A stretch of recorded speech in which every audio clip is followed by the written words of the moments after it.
Hi everyone, welcome back to a new video of Quick Guide. Today in this video I'm going to show you how you can recover your Zoom Events account.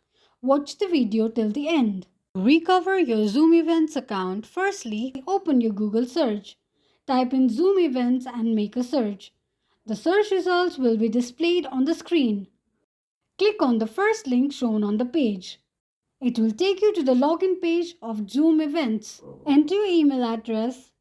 Now, to recover your Zoom Events account, tap on Forgot Password and enter your email address registered with your Zoom Events once again.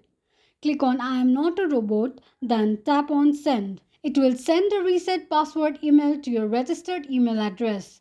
Open your mail and tap on Click here to change your password. On the next page, enter your new password and click on Save.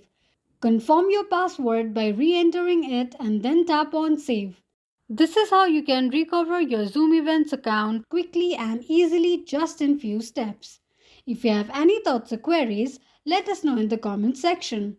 Don't forget to subscribe to our channel. Also, press the notification bell icon so that YouTube will notify you whenever we post a new video. Thank you so much for watching.